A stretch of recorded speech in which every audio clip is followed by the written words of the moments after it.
Hi, I'm Bob Orr, and this is Washington Unplugged. Well, it's been gone from the headlines now for weeks, but the H1N1 pandemic is still with us. The World Health Organization says more than 400 people around the globe have died, and there are real worries that the outbreak could be even more severe this coming fall. The Obama administration today, all day, is hosting a flu preparedness summit to help rekindle awareness. And with us now to talk about this is Health and Human Services Secretary Kathleen Sebelius. Madam Secretary, thanks for joining us. I know you're trying to put Bob. Thanks for being with us. I know you're trying to put this back on the radar. Are you concerned that people have become somewhat complacent? That's right. Well, I think it's sort of disappeared off the radar screen for lots of folks. So we want to make sure that parents and business owners and government leaders understand that we currently have approximately 1 million cases of H1N1 transmitting throughout this country. So this disease has not gone away. In fact, it's spreading from state to state. We've got outbreaks in every state and about 102 countries around the world. What we're watching very closely, though, is what happens next. So far, it hasn't been terrifically lethal, and that's very good news. We have about 170 deaths in the United States, and those are always tragic. But we lose 36,000 people a year from seasonal flu. So far, the death toll is relatively mild, but we need to get prepared for what may happen later this fall. What do the medical experts tell you? What do you have to be on guard for? What is the potential this fall? Well, we don't know what will happen with this brand new flu strain when it mixes with seasonal flu. We know seasonal flu will be back in the fall and winter. We've got seasonal flu vaccine ready to go. We want to encourage people to make sure that they get their seasonal flu shot. But in the meantime, we're preparing a new vaccine. The scientists are now testing the flu strain to make sure we have an effective vaccine that can immunize people against H1N1. We need to make sure it's safe. So the scientists will begin clinical tests this summer and testing to make sure we know the right dosage and we know it doesn't have adverse side effects. Assuming that all goes well and that the scientists tell us that it's appropriate to go ahead with a vaccination program, we're likely to launch a major vaccination program this fall, having flu vaccine available by mid-October.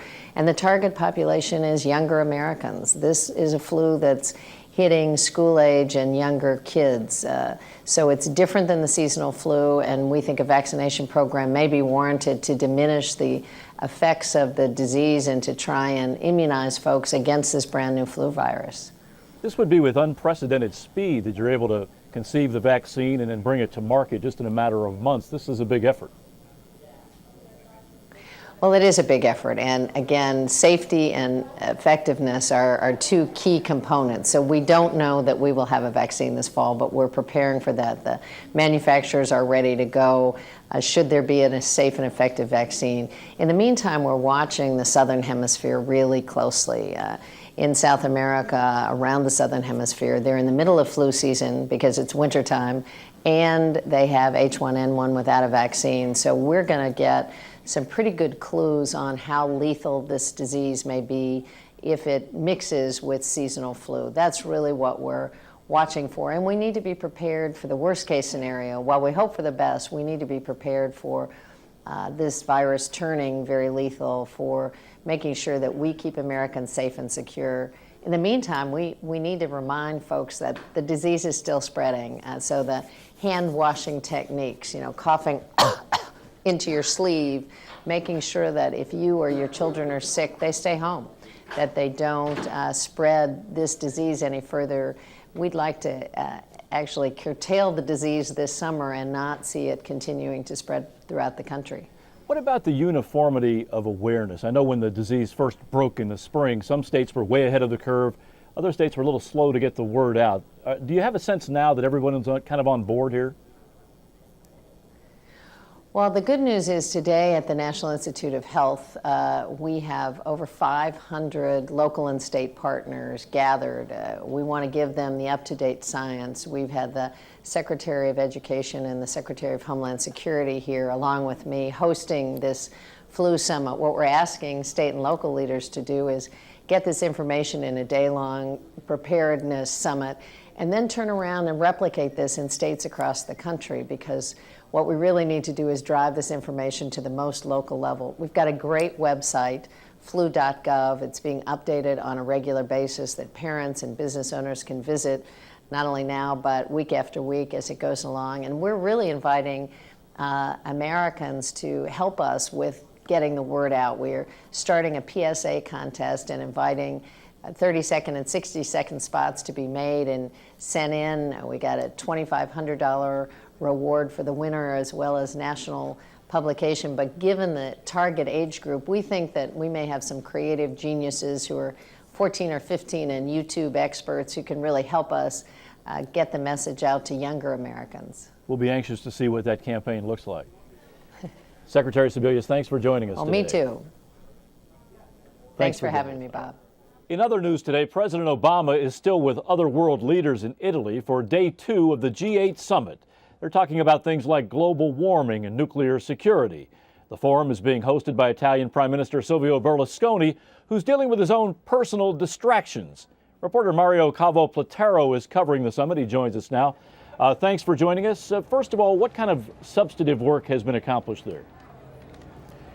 Well, I would say the most interesting thing they've done so far, it's really about Iran. They managed to get all together on board and to bring up in the political communique, the declaration on Iran, giving a warning and say basically that by September they will make some decisions, possibly about sanctions. Now, sanctions were never mentioned, but Russia seems to be on board, and I think this is an important test for the president after his Moscow trip to see whether really Russia in the end will be committed to go all the way with sanctions on Iran if they will not make a step forward on the nuclear issue. It's a tough question, too, for the European nations because Iran is a big trading partner. It is indeed, and Europe is broken on this. There are different opinions. We have France and the UK that are for a much stronger line.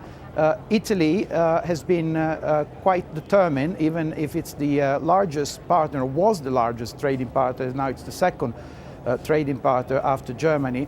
But Italy has reduced by 50% the financing towards Iran, so has sort of respected the guidelines. But we have other countries, Germany particularly, and Sweden, who has the EU presidency, that are resisting. So Europe has a bit of a problem with that. And in fact, this is an interesting background, but the UK and France wanted to have a separate statement on Iran, and Russia didn't want to. In the end, the compromise was found, and they decided to bring it up at the top of their final political communique, but that was a long struggle last night at the dinner.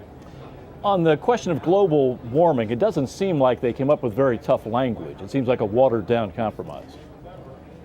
Yeah, not much indeed. I mean, everybody was hoping, of course, for something more than what we have accomplished here, particularly because we have looking forward Copenhagen in December, which is a very important meeting to define the future of reducing global warming. But, you know, I would say that, as the president says, we have to take things step by step. And the important thing is that, you know, if China, India and the US, that was out, of course, of the Kyoto Agreement, starts to come on board, that is already a positive sign. It's important to have particularly China and India on board because they are the most, the biggest polluting countries in the world. And so let's look at that side and hopefully we are moving in the right direction. And let's just talk for a minute about Prime Minister Berlusconi. We've heard some of the crazy stories involving him. How much of a distraction has that been?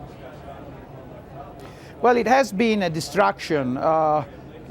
Generally speaking, one has to be realistic about what's going on. This is really a political attack on the opposition. Of course, he did have some of the parties and some of the things that happened, but there was no proof that anything really wrong was done.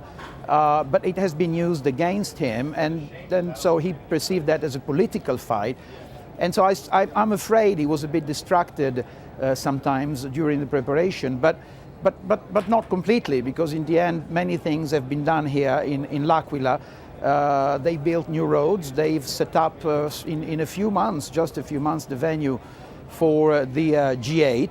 And as it always happened with political fights, we'll see how it's going to end. I remember when when Clinton happened to be in the middle of the Monica Lewinsky scandal, in the end, he was, the general public was on his side, and in the end, those that had to resign were Gingrich and the opposition. So we'll see what's going to happen in Italy. But generally speaking, I perceive the public opinion being on the side of Berlusconi, that this destruction is more political than of substance. There are much more important issues at hand to deal and solve with, and to deal with and to solve.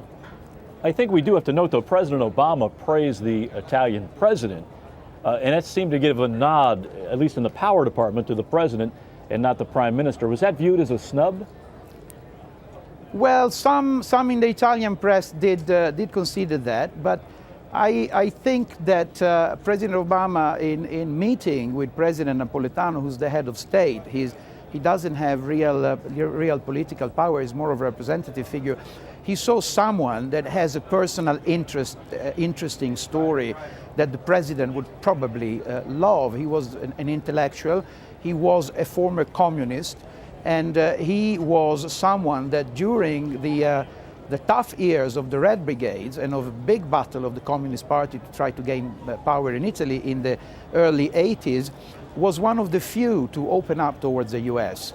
So there is some background there that makes his figure quite interesting and important. And he's an older man, he's an older statesman, and the president did use words of respect and of deference for him. I think particularly for that. But we've seen Berlusconi and Obama walking together yesterday in the rubble, and Obama did say what a great job Italy has done and Berlusconi has done in arranging this G7. And it was quite interesting, at a certain point, just put his arm around Berlusconi when they took a picture just there in L'Aquila in the middle of the rubble. So I guess that we in the press need to write something, but that probably we're making a little bit more than what is really happening there. Okay.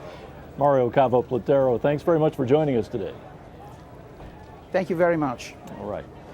And thank you for watching Washington Unplugged. We'll see you again tomorrow at 12:30 p.m. on CBSNews.com. I'm Bob Orr. Have a good day.